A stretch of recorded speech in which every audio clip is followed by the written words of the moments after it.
First, we have Amelia Pennington, Associate at Morgan Lewis in Boston. And we also have Monica Gutierrez, Associate at Pulcinelli in Chicago. And with that, I'm going to turn the floor over to Amelia. Thank you so much. I'm actually going to flip it. Monica is starting for us, so I'm going to pass the baton over to her, but I appreciate getting the first word in. Thanks, Amelia. Thanks, Salsa. Like Salsa said, I'm Monica. I'm a fourth-year associate at Pulcinelli, and thanks so much for joining us.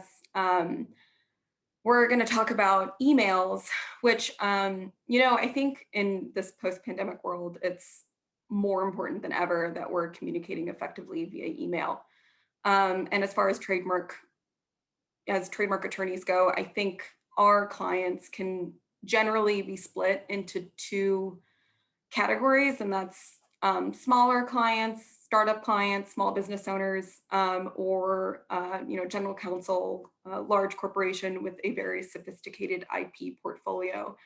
And I think the way you're going to be communicating with either the small business owner and or the general counsel is going to overlap, but also require that you think about what you are going to say in your email, because each client has different needs and they have different concerns, and you might not explain things to a small business owner the way you would to general counsel who might be more familiar. Either way, I don't think either of our clients have any time, right? No one has time. No one wants to read a big, long email, particularly when we're talking about, statements of use, or when we've just filed an application for them. And, we've had a ton of back and forth, finalizing that trademark application. And now we're going to send them, I've seen multiple page emails where we're breaking down Madrid, which of course we have to do. And we're breaking down how best to use the trademark, how you're going to, walk them through next steps, et cetera. So there's just so much information. I think it's important that we know how to craft a good email and why it's important. I think, and I'm sure so many of you guys have heard this, but I know in law school, the big thing was treat an email like a letter, right? Some old school attorneys still say the same thing, an email is an email, but we really should be very formal. We should be treating it as we would long ago when we used to send things to clients via mail, which I did not practice during that time. If somebody wants to, if Dan wants to let us know what that was like, let me know, because I'm not sure. But emails have a unique way of allowing us to use formatting quickly. We can think about how our clients are going to be using it on a phone, and underline, you can change the color, et cetera. There's things that we do via email that we wouldn't do via letter. And I also think that it's important that we go over these skills, because there are times when we're really busy, and I think we just think to ourselves, it's better for me to just put it on paper and hit send, because we just need to let the client know this. And I think today is a good reminder that one of our greatest skills is that we can, as attorneys, communicate effectively, efficiently, and that our client is comfortable with what we're doing and next steps, et cetera. So what makes a good email?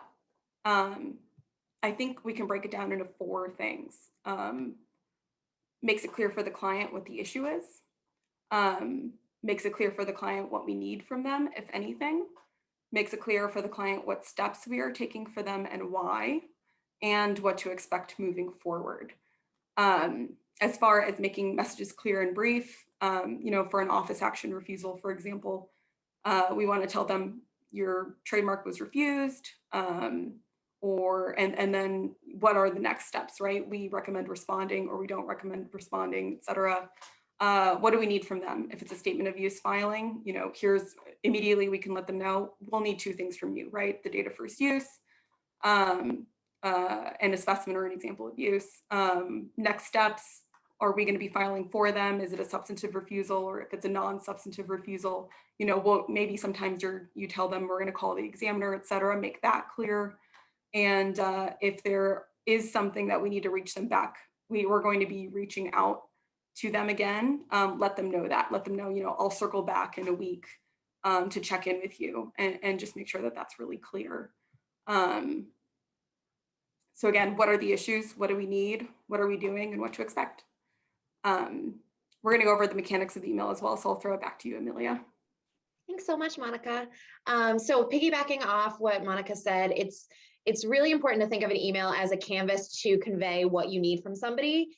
And you want to think about what you like to receive when you receive an email, right? Instead of thinking about it like a letter, you want to think about how you can best use that correspondence to get what you need and to express what you need.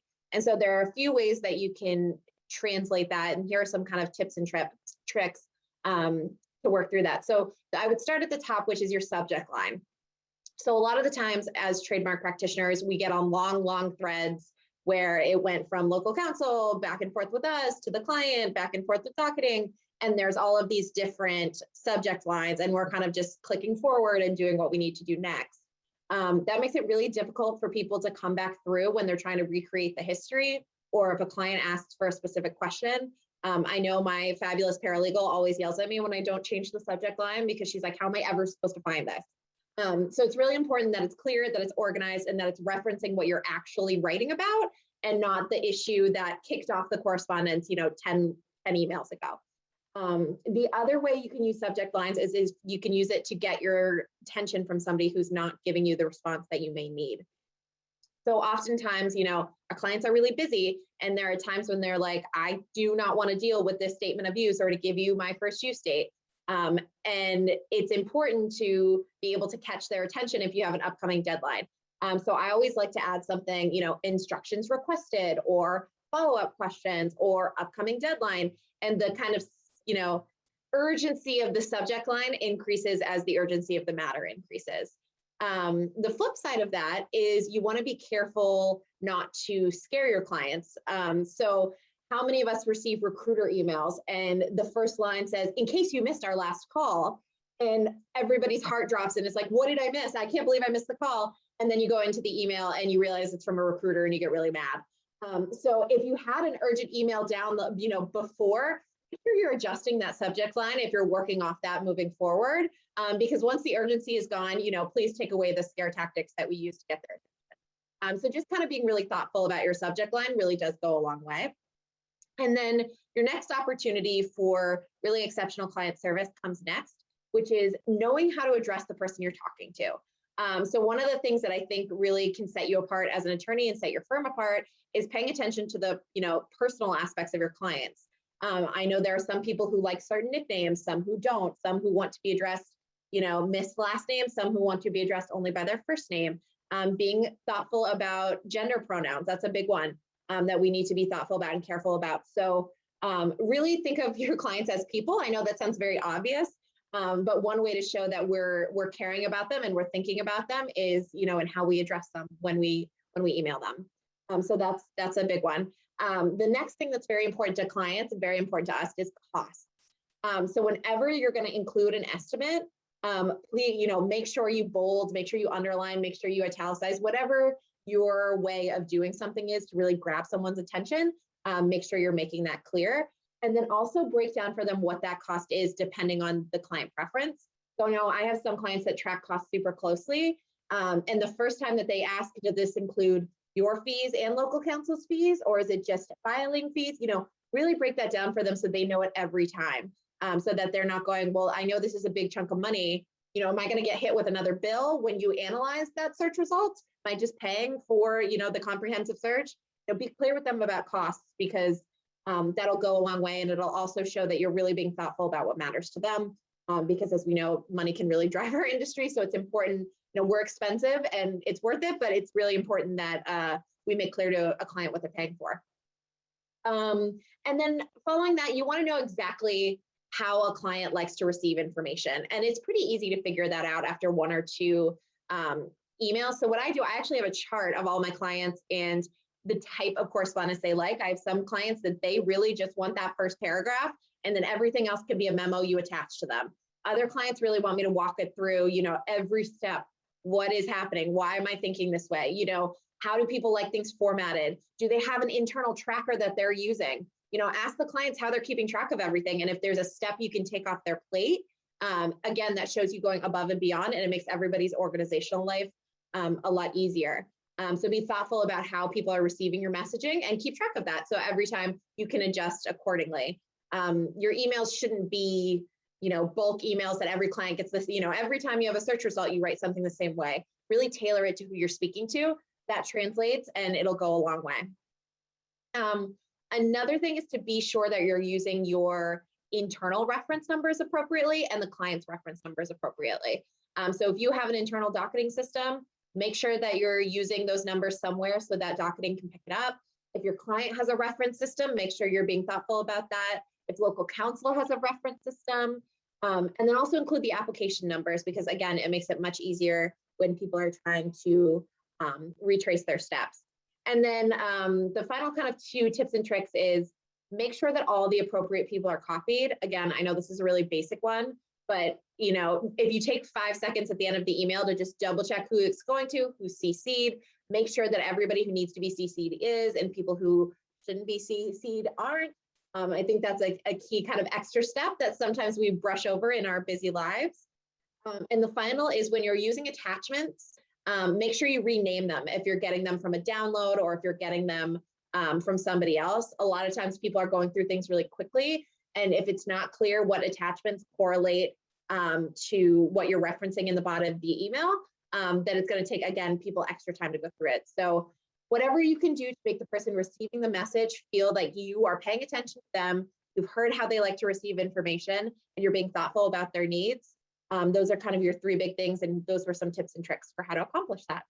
So I will turn it back over to Monica to go through some structure and formatting works in an email.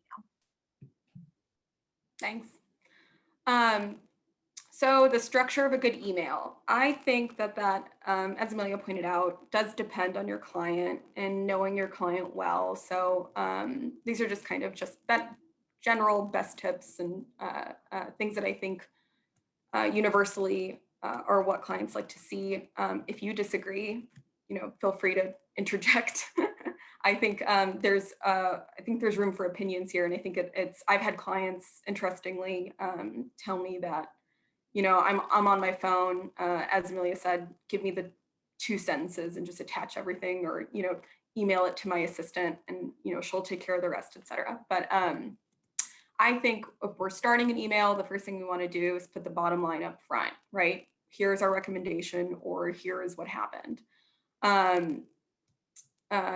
If with respect to background, don't mistake length for quality. So a very long email, even if you use really good headers and you try to put direct the client's attention to the things that are most important, sometimes lengthy emails just makes it really hard to follow along. And I think as young practitioners, and I am certainly guilty of this, we tend to over-explain. I like to over-explain because a lot of the time I'm just making sure that the client is comfortable, that they understand everything. And I can tell you how many times I've just ended up confusing a client, and then we get on the phone and I get down to basics immediately. And then I send a follow-up email and let them know, here's really what we need to do, and here's next steps. And there's definitely a learning curve. After a few years, I think you get the hang of it, but that's not necessarily something that you're going to know how to do right away. Also avoid overly complicated or long sentences. I think especially when you're coming right out of law school, you're kind of in brief mode. You're not practicing client emails when you're in law school. So you might find yourself, I know I did when I started, I found myself just drafting, just run-on sentences. And when I moved to and started working at a firm and was more client-facing, that really changed. And I started making my emails were much more clear. I knew what was important and what wasn't important. An interesting anecdote that always stuck with me, my first year legal writing professor used to have a phrase, and it was always avoid the TH boys and cousin it. And I don't know if anybody else has heard that, or if he was just, just super old school, but he didn't like the words that or this or it, because it could be confusing and people could and people could mistake, what it is that you're talking about. For example, we need to respond to it by October 15th, 2021. His immediate response would be, what's it, right? So what is it that we're responding to? The office action. So, make sure that you are thinking about it from that perspective as well. Is my email organized in a way where if I do use those terms, it makes sense? And if it's not making sense, or maybe you're dealing with foreign counsel and things might get lost in translation, make sure that you're using, the word, we need to respond to the office action, we need to file the statement of use, or, we need to speak to opposing counsel, not to them. So it's kind of fun if it's something, like I said, stuck with me to this day. TH boys and cousin it, don't use it. So formatting, I think formatting is a huge benefit in our emails with respect to deadlines. I'm sure most of us bold, underline, in red, and that's externally and internally, right? We want to make sure that either the partner knows that there is a deadline or our paralegals know that what the deadline is and it needs to get filed by a certain date. Using bullet points to make it really clear to the client and condense anything that they need to know can really help orient the reader to the important points. Headers, I think headers are particularly helpful when you're reporting an office action has multiple issues. Sometimes in a single office action, you'll get like 6 problems, right? A disclaimer, a likelihood of confusion refusal, a merely descriptiveness refusal, which I just responded to one that had both merely descriptive and likelihood of confusion. That's a ton of information that you need to put in an email. And so those headers can really help you. Let's first discuss likelihood of confusion, what we're going to do in next steps. Let's discuss merely descriptiveness, what we're going to do in next steps. Let's discuss the amendment of the goods and services and what we're going to do. And so those headers can really help. I think spacing can do that as well. Make sure there's multiple issues in the likelihood of confusion refusal. So use spacing, keep paragraphs to certain subject matters.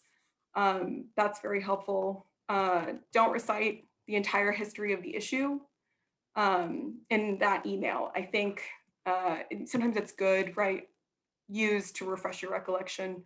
If it's been, especially lately, and if anyone else has had this experience, it's taken examiners like 5 months to get to an application. So I've had clients not even know, what application I was talking about. So you can say, to refresh your recollection, we went ahead and filed back in October. We just got an office action, and then, get to the point.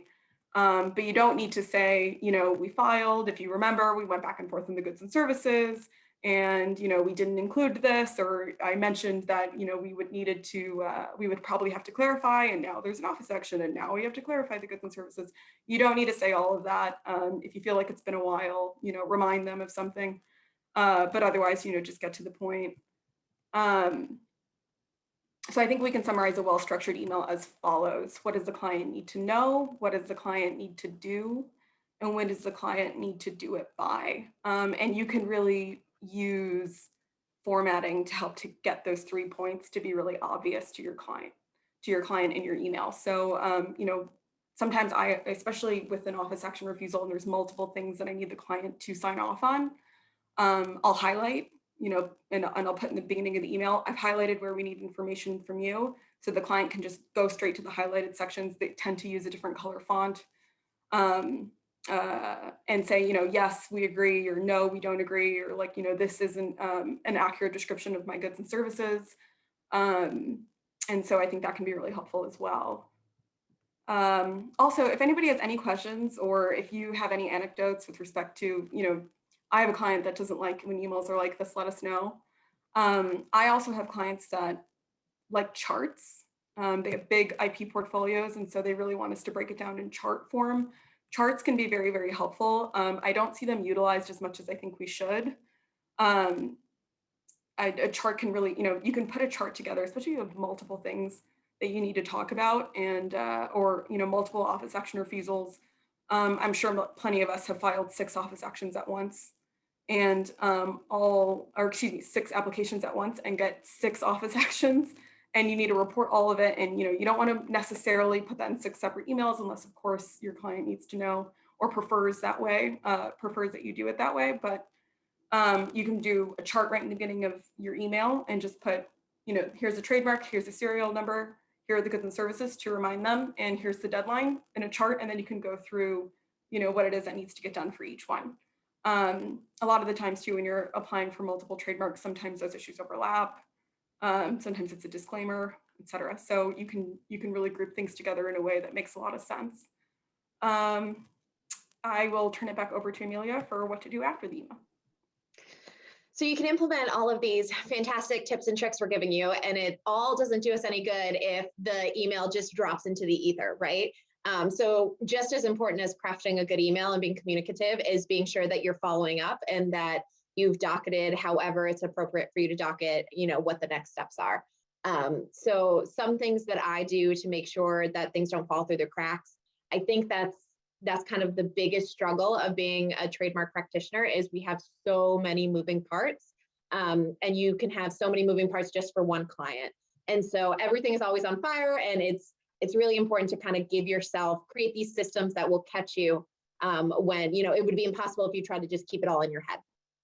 So something I'll do is anytime that an email has a deadline or something that needs to get done by a certain time, I will put it on my own calendar. I have a fantastic assistant, and I forward it to her and say, can you put a 2-week follow-up on my calendar so I make sure I come back and check this to make sure we've gotten the email back. Or, if you send out a demand letter and you ask for it to get back by a certain time and the client the opposing counsel doesn't get back to you, you've kind of lost your leverage. If you then let it fall for the next 2 weeks, then you're like, oh, wait, you were supposed to respond by X time. So making sure you use your internal calendars to keep track of the dates. And then also being cognizant of who else needs the information. I know we've talked a lot about kind of the trademark prosecution work, but if you're doing anything on the litigation side, you do a filing with the court. Okay, now opposing counsel may need a courtesy copy. The client may need a courtesy copy. There's a copy that needs to go in the file. There's a copy, that may need to get sent out to other people who are working on the case. To be clear, just a heads up, we filed this today. I know you work on prosecution matters for this client, and we just posted. So kind of knowing your list of who needs to receive what, I think is really important. And just making sure that, things don't disappear into the ether. So whatever system works best for you, utilize your resources at wherever you are, and, make your systems work for you. At Outlook, one of the things I use all the time is tasks, because you just drag and drop your email to the taskbar and you can set a reminder that pings you at a certain point to be like, oh, wait, yeah, I was supposed to respond to that, or somebody else was. So really utilizing your systems to work for you so that there's some sort of fail-safe, I think is really important. So, it's just as important to follow up after your email has gone out and making sure that you actually get to the next steps as it is to craft a good email. And so I think we have just a little bit of time left if anyone wants to discuss questions or their own anecdotes. But that kind of wraps up everything we have. And we really appreciate you all coming to see us speak on this. And this is a really kind of crucial but simple topic. So I appreciate you taking the time to listen to us and being willing to engage with us afterwards. I'll turn it back over to Salsa. Thank you so much, Monica and Amelia. We do have about 3 minutes, so if anybody has any questions, we'd love to hear from you. I'll give you some time.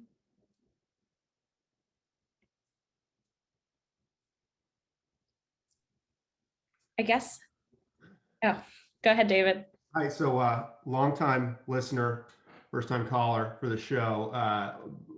Perhaps Amelia and Monica touched on this, but are there any, from a comparative perspective, are there any specific concerns that practitioners should keep in mind if they're addressing emails or trademark issues to folks in a different jurisdiction? So one that for me, just kind of an idea, is that whenever I have a client or a local counsel in the EU who contacts me to oppose, I just know in the back of my head, if I have not apprised them of the radically more significant cost that entails in the US than in the EU, that's usually a non-starter to the conversation. As soon as they is apprised of like a 5-figure proceeding, then suddenly, usually there's a lot less interest in the prospective opposition. So that's something that I always keep in mind when I'm interfacing with folks in the EU, and I keep in mind that that's a very different perspective on that particular issue that often comes up in trademark practice. And even if I know that Amelia touched on costs and addressing that, and Monica addressed cost and doing that first and foremost. Even if I'm prompted, that's something I often include for emails to EU clients and practitioners. I think that brings up a good point too of when you're communicating other standards in other jurisdictions to your US clients. There are a lot of things in the way China registers a trademark that maybe aren't so intuitive, or when you tell them that it's going to take a year before you get a review response, people are like, wait, did you miswrite that? So taking a little extra time to explain how another system works, and that, even if your gut reaction is like, wait, what? Taking the time to kind of settle that to your client when you're discussing a system that's not so similar to the US.